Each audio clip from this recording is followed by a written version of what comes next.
So many families are worried. I don't have a male child. Some men are so much worried after the toil, after laboring, after everything. At the end of the day, if they couldn't bear a male child, it becomes a very serious burden and serious concern, even to the point that people will be, talking down on them, and families will be trying as much as possible to push them. So I'm trying to ask this question. What is the fate of a man who couldn't bear a male child? Welcome, His Royal Majesty Eze Prince Will. You're welcome, sir. Thank you. Good morning, viewers. Thank you. So the issue at hand, the topic at hand, what is your perspective? What is your view? What should be the fate of a man who couldn't bear a male child? Okay. The fate of a man who couldn't bear a male child is very simple. I'll go straight to the point. There won't be anybody to carry on his heritage. There won't be anybody to carry on his name. At some point, his name will be lost. That is the consequence of not having a male child. Wow. Okay, I'm just looking at it.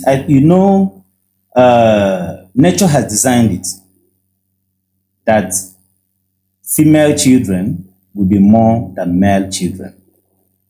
Why did I say this? Because biologically, the women carry XX chromosome, which is responsible for the production of a female child, while the man has 50-50% chance of producing either a male child or female child.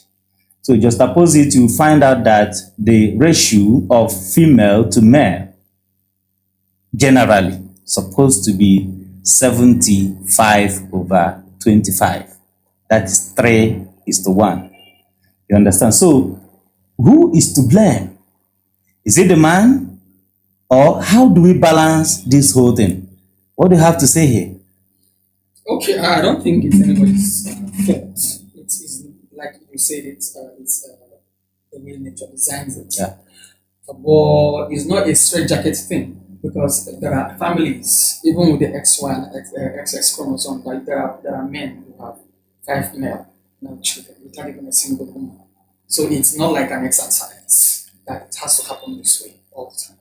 So I don't think the man is to blame, or the woman is to blame. It's unfortunate, however, that we have the issue of this male child syndrome. The responsibility of the male child is so significant that it cannot be overemphasized.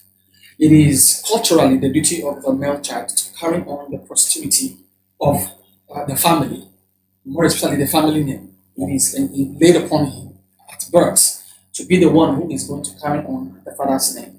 And to the point that he's able to do that, to that point he has played his role well. So I don't think it is a fault of the man or the woman that they don't have a male child. Right. Thank you so very much. But I just want to ask, what are the legitimate ways of coming out of this? Because you've said it, that the consequence is that the lineage, that man's name, will be lost.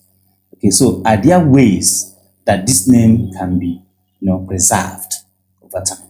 Okay, there are ways, and I like the way you phrased your question. You said, what are the legitimate ways? Of course, yeah. So when you talk about legitimacy, you talk about legality. Of course. There are things that are considered legal in particular sections of the society, and there are things that are considered illegal. So I'm going to give you the 2 major solutions to this problem, and I'll show you where it's acceptable, and in some climates where it is not acceptable. Now, there are 2 major solutions to the problem of the male child syndrome, when a man is not able to produce a male child. Yeah. The first one is that he can adopt a male child. Okay. Yes, he can go and get a child adopted, a male child, who would now bear his name when he's no longer here. That one is, in my view, it is generally acceptable globally. You can adopt from in any part of the world. It's okay to adopt. It's legal. Now, the second option, which is more acceptable among the Africans, is the issue of getting a second wife. In as much as it's not a guarantee that you will have a male child, but it's also a chance for you to have a male child if you get a second wife. It is an option, and most African men, take that option when their first wife is not able to give them a second wife. Unfortunately, such an option is not It's not guaranteed. No, it's not generally accepted in other parts of the world. If you go to most Western countries, they do not accept you having a second wife. You have to divorce the first one before you get the second one. That is why I said I love the way you phrase it, the legitimacy of it.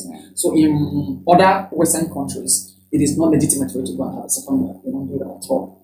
And so these are the two possible ways of solving this male child syndrome problem. Thank you. All right, thank you so very much. We'll be taking it. This is just part one of this. We'll be discussing it further, and we in subsequent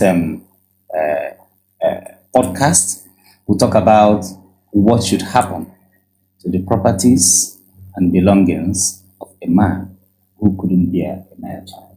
Thank you so very much, and God bless you. Face to face, now they read my eyes. We dey talk with the young things for the touch.